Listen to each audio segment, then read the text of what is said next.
is as close as your next prayer. Prayer is the weapon that God has given His children to wage war in the heavenlies. Church of Jesus Christ, stop whining about the attacks on your life by the prince of darkness and put on the whole armor of God in Ephesians 6. Attack, and then attack again, and then attack again, and crush him and drive him out of your life. If it seems to be hopeless, pray, because God answers prayer.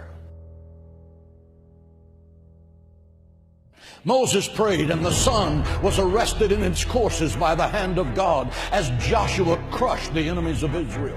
Elijah prayed, and forked tongues of fire laced across the heavens and consumed the sacrifice soaked with 12 barrels of water.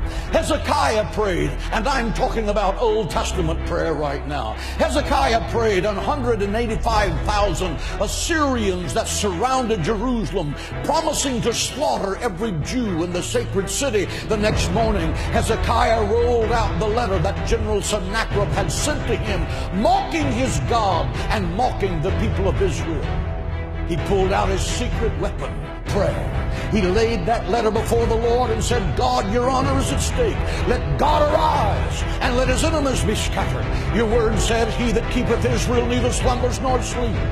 And that night, the death angel from heaven came and swept through the camp of the Assyrians. He smote the sentry standing at his post. He smote the infantry slumbering in their tents. He smote the generals as they made their battle plans to destroy the sacred city.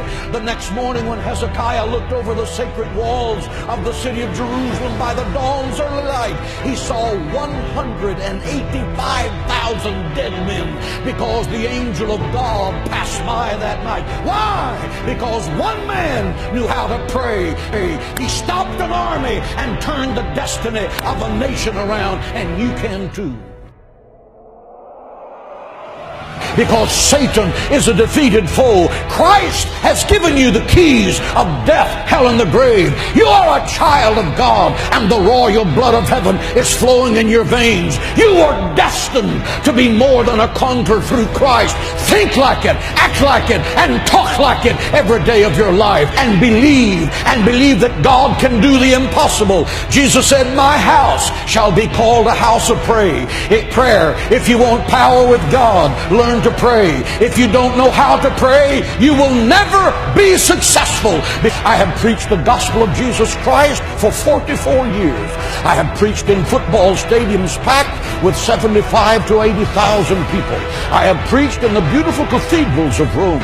I have preached in the mud huts of third world nations. I have preached to millions of people around the world by radio and television. Why did it happen? It happened because my mother went to war with the devil for my soul in her prayer room, and the devil lost. She prayed me out of the fires of hell and into the gates of heaven. Prayer works. Try it.